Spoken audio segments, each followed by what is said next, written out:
penser que s'il n'y a pas tel ou tel appui d'un tel ou tel pays ou d'une institution quelconque, que le Niger ne va pas tenir.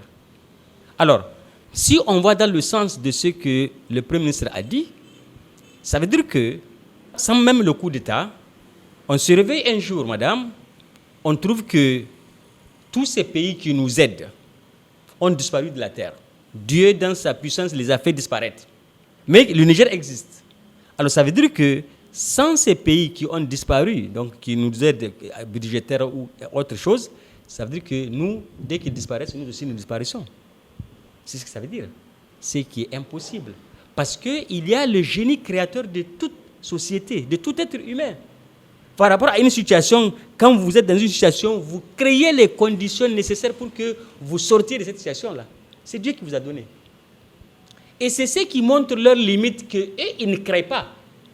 J'aurais voulu que, quand il avait dit que sans cette aide budgétaire, on ne va pas survivre, le Niger ne peut pas, en tout cas, amener au bon port son bateau, j'aurais souhaité qu'ils disent que si on continue à détourner l'argent du Niger, si on continue à voler l'argent du Niger, parce que ce qu'on vole, les détournements qu'on fait des deniers publics, les dépenses qu'on fait inutiles sur le dos du Niger, tout cet argent-là, si on le met dans une bonne direction, ça va permettre au Niger de se développer, madame.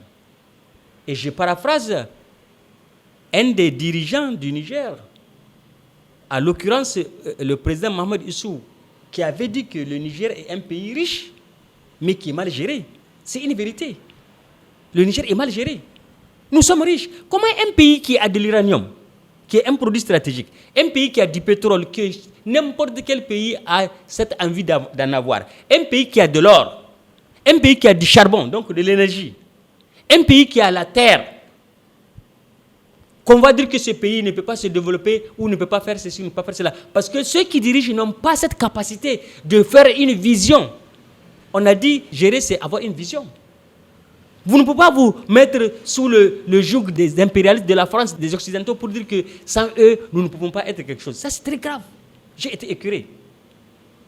Maintenant, ça veut dire, c'est que le Premier ministre Oumoud a dit pendant qu'il était Premier ministre que le Niger a connu ou connaît cette année de 2023 une croissance de 12%, ça veut dire que c'est un mensonge qu'il fait. C'est du feu aux poudres qu'il fait aux Nigériens. Parce que cette croissance, elle vient d'où? Ce n'est pas quand même... Tout pays qu'on aide, il ne croit pas. Il ne croit pas. Parce que l'aide, on la donne, c'est pour que vous mangez. Ce n'est pas pour que vous développez le pays.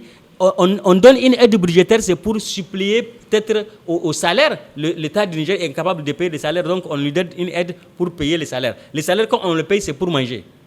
Aujourd'hui, les fonctionnaires nigériens n'arrivent même pas à faire de l'épargne.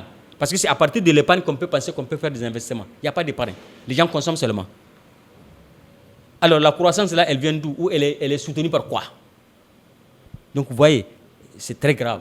C'est très grave ce que le Premier ministre a dit.